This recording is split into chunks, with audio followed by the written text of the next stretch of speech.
ಶಾಸಕರು RCB ticket ಕೇಳೋದ್ರಲ್ಲಿ ತಪ್ಪೇನೂ ಇಲ್ಲ. ಗೃಹ ಸಚಿವ ಡಾಕ್ಟರ್ ಜಿ ಪರಮೇಶ್ವರ್ ರಿಂದ ಸಮರ್ಥನೆ. ಕೆಎಸ್ಸಿಎ ಆರ್ಸಿಬಿನವರೇ ತೀರ್ಮಾನ ಕೈಗೊಳ್ಳಬೇಕು ಎಂದ ಪರಂ.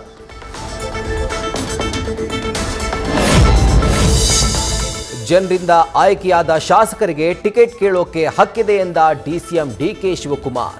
ಕೆಎಸ್ಸಿಎ ಚೇರ್ಮನ್ ಜೊತೆ ಮಾತನಾಡ್ತೇನೆ, ಶಾಸಕರಿಗೆ ಟಿಕೆಟ್ ನೀಡೋ ಬಗ್ಗೆ ಚರ್ಚೆ ಮಾಡ್ತೇನೆ ಎಂದ ಡಿಸಿಎಂ. ರಾಜ್ಯದಲ್ಲಿ ನಿಲ್ಲದ ಪೆಟ್ರೋಲ್ ಡೀಸೆಲ್ ದಾನಿ ತಂದಾನ. ಕಲಬುರಗಿಯಲ್ಲಿ ಬಂಕ್ಗೆ ಡ್ರಮ್ಗಳನ್ನೇ ಹೊತ್ತು ತಂದ ಜನ. ಗದಗದಲ್ಲಿ ನೋ ಸ್ಟಾಕ್ ಬೋರ್ಡ್ನಿಂದ ಸಮಸ್ಯೆ ಪ್ರತಿದಿನ.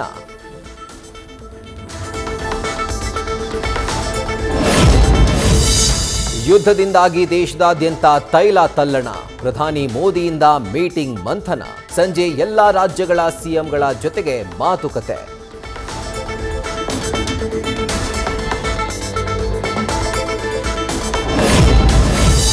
ಸಾರ್ವಕಾಲಿಕ ಕುಸಿತ ಕಂಡ ರೂಪಾಯಿ ಮೌಲ್ಯ. $1 ಎದುರು ರೂಪಾಯಿ ಮೌಲ್ಯ 94.29ಕ್ಕೆ ಇಳಿಕೆ. ಮಧ್ಯಪ್ರಾಚ್ಯದಲ್ಲಿನ ಸಂಘರ್ಷ, ವಿದೇಶಿ ಹೂಡಿಕೆ ಹೊರಹರಿವು ಕಾರಣ.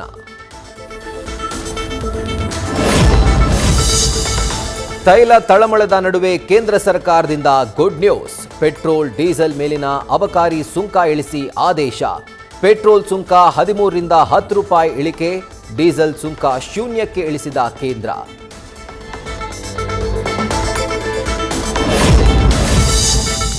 ಗ್ಯಾಸ್ ಶುಲ್ಕ ಅಂತ ಹೆಚ್ಚುವರಿ ಹಣ ವಸೂಲಿ ಮಾಡುವಂತಿಲ್ಲ. ಹೋಟೆಲ್ ರೆಸ್ಟೋರೆಂಟ್ಗಳಿಂದ ವಸೂಲಿಗೆ ಕೇಂದ್ರ ಸರ್ಕಾರದಿಂದ ಬ್ರೇಕ್. ಗ್ರಾಹಕ ರಕ್ಷಣಾ ಪ್ರಾಧಿಕಾರದಿಂದ ಕಠಿಣ ಕ್ರಮದ ವಾರ್ನಿಂಗ್. ಗದಗದಲ್ಲಿ ಮುಂದುವರಿದ ಎಲ್ಪಿಜಿ ಸಿಲಿಂಡರ್ ಸಮಸ್ಯೆ. ಕಿಲೋಮೀಟರ್ ಗಟ್ಟಲೆ ಸರತಿ ಸಾಲಲ್ಲಿ ನಿಂತ ಜನರು. ಊಟ ನಿದ್ದೆ ಬಿಟ್ಟು ಗ್ಯಾಸ್ ಏಜೆನ್ಸಿ ಬಳಿ ಖಾಲಿ ಸಿಲಿಂಡರ್ ಹಿಡಿದು ಕ್ಯೂ.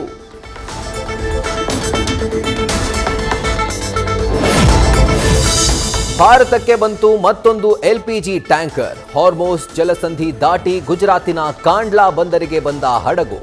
42,000 ಮೆಟ್ರಿಕ್ ಟನ್ ಗ್ಯಾಸ್ ಹೊತ್ತು ತಂದ ಜಗ್ ವಸಂತ್. ಮತ್ತೆ 10 ದಿನಗಳ ಕಾಲ ಯುದ್ಧ ಮುಂದೂಡಿಕೆ ಮಾಡಿದ ಟ್ರಂಪ್. ಇಂಧನ ಸ್ಥಾವರಗಳ ಮೇಲಿನ ದಾಳಿ ಏಪ್ರಿಲ್ 6ರವರೆಗೆ ಪೋಸ್ಟ್ಪೋನ್. ಇರಾನ್ ಬೇಡಿಕೊಂಡಿದ್ದಕ್ಕೆ ಈ ನಿರ್ಧಾರ ಎಂದ ಅಧ್ಯಕ್ಷ ಟ್ರಂಪ್.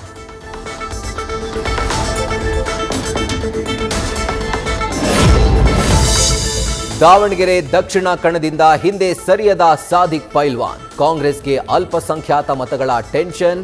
ಧಾರ್ಮಿಕ ಮುಖಂಡರ ಜೊತೆಗೆ ಹಸ್ತಪಡೆ ಟಾಕಿಂಗ್. ಮನವೊಲಿಸಲು ಮೀಟಿಂಗ್.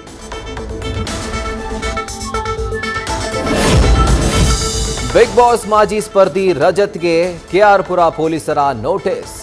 ಡಾಗ್ ಸತೀಶ್ ಸ್ನೇಹಿತ ಗಿರೀಶ್ ಕುಮಾರ್ ನಾಯ್ಡುಗೆ ಬೆದರಿಕೆ ಕೇಸ್ನಲ್ಲಿ ವಿಚಾರಣೆಗೆ ಸಿದ್ಧತೆ. ಸೋಮವಾರ ಖುದ್ದು ಇನ್ಸ್ಪೆಕ್ಟರ್ ಮುಂದೆ ಹಾಜರಾಗಲು ಸೂಚನೆ. ಚಿಕ್ಕಬಳ್ಳಾಪುರದ ಬನ್ನಿಕಪ್ಪೆ ಗ್ರಾಮಕ್ಕೆ ಶಾಪವಾದ ಎಚ್ಎನ್ ವ್ಯಾಲಿ ಯೋಜನೆ.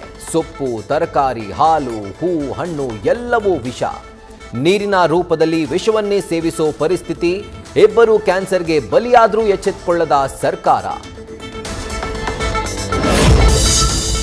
ವಿದ್ಯಾರ್ಥಿಗಳಿಗೆ ಹಿಂದಿ ಪಾಸ್ ಕಡ್ಡಾಯ ಬೇಡ. ಶಿಕ್ಷಣ ಸಚಿವರಿಗೆ ಕನ್ನಡ ಪರ ಸಂಘಟನೆಗಳಿಂದ ಮನವಿ. ಸಿಎಂ ಜೊತೆ ಚರ್ಚೆ ಮಾಡಿ ಮುಂದಿನ ನಿರ್ಧಾರ ಎಂದ ಸಚಿವ ಮಧು ಬಂಗಾರಪ್ಪ. ಬೆಳತಂಗಡಿಯ ಕೊಕ್ಕಡದ ಮರುವಂತಿಲದಲ್ಲಿ ತೋಟಕ್ಕೆ ಕಾಡಾನೆ ಲಗ್ಗೆ. ಮನೆಯ ಗೇಟ್ ಮುರಿದು ಒಳನುಗ್ಗಿದ ಗಜರಾಜ. 13 ತೆಂಗಿನ ಮರಗಳು ಧ್ವಂಸ.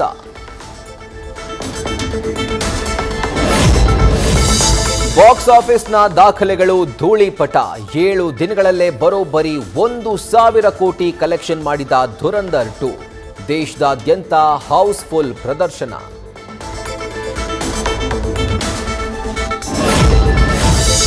ರಾಮ್ ಚರಣ್ ತೇಜಾಗೆ ಇಂದು ಹುಟ್ಟುಹಬ್ಬದ ಸಂಭ್ರಮ. 41ನೇ ವಸಂತಕ್ಕೆ ಕಾಲಿಟ್ಟ ಗ್ಲೋಬಲ್ ಸ್ಟಾರ್. ಪೆದ್ದಿ ಸಿನಿಮಾ ಚಿತ್ರತಂಡದಿಂದ ಪೈಲ್ವಾನ್ ಲುಕ್ ರಿಲೀಸ್. ನ್ಯೂಸ್ ಫಸ್ಟ್ ನಿರ್ಭೀತಿಯಿಂದ ನಿಮ್ಮ ಪರವಾಗಿ.